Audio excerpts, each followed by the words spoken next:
When I was a younger professional, I had a number of mentors who took me under their wing, showed me not only AIHA and the growth within the profession, but also taught me a lot about being a leader and how to lead others. And I looked at this group as an opportunity for me to do the same for a wider audience. So not just people within my company or within my close net of friends, but to give back to a wider audience. And I felt that was critical, not only for others' growth, but for my own personal professional growth. I am a successful professional in a thriving consulting company, and I couldn't have done all that without having mentorship available to me. I saw a need to provide that accessibility to young professionals and mid-career professionals within AIHA, to promote it, let people know that there was a program, and give them that accessibility to mentors that maybe they didn't have organically within their reach. But I wanted to give back to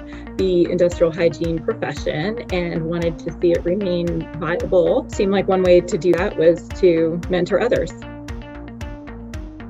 Oh my gosh, it has so much benefits and so many impacts to be part of this mentor-mentee, because it's a great opportunity to network and create relationships, and I think that's crucial in this field. Mentoring has had a tremendous impact on me.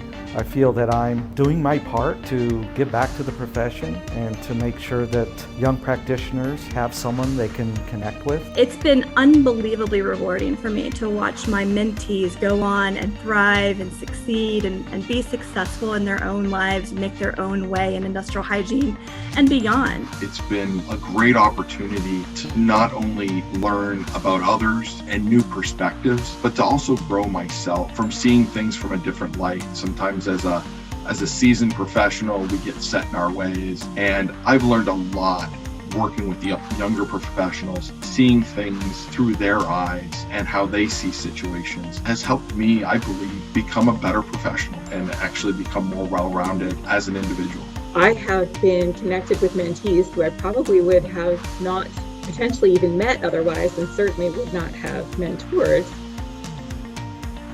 Number one, selecting a cadence for how often you want to interact or meet with each other. So for example, if you decide that you are going to meet monthly, then go ahead and set up monthly meetings on a recurring basis so that you'll actually stick to that cadence. Some tips I would have is to make sure that the goals are established at the beginning. Make sure that you understand what it is the mentee is looking to get out of the mentorship. It's just a matter of be yourself.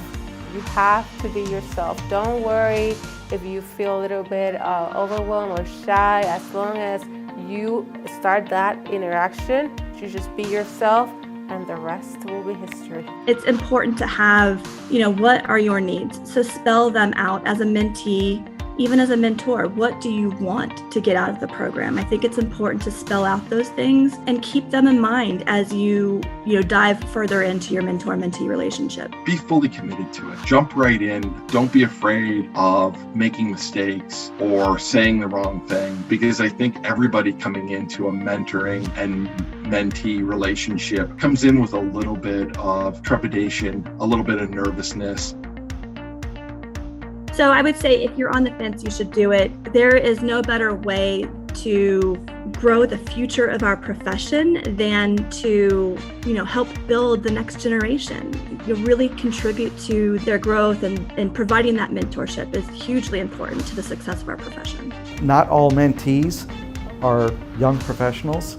I've also mentored people who are more senior than myself. The best advice that I could give for somebody to become a mentor is just to give it a shot. Be fully committed to it. Jump right in. Don't be afraid of making mistakes or saying the wrong thing, because I think everybody coming into a mentoring and mentee relationship comes in with a little bit of trepidation, a little bit of nervousness. And so I think just being your authentic self when you come into it will help the journey and make it the most successful sort of partnership or relationship that it can be. Absolutely, go ahead and do it. If you decide after you've put some time into it that it isn't necessarily where you want to invest your volunteer hours, then the least that will have happened is that you will have met some other great AIHA members that you can add to your network, and there's certainly nothing wrong with that. That will benefit you and those whom you have connected with.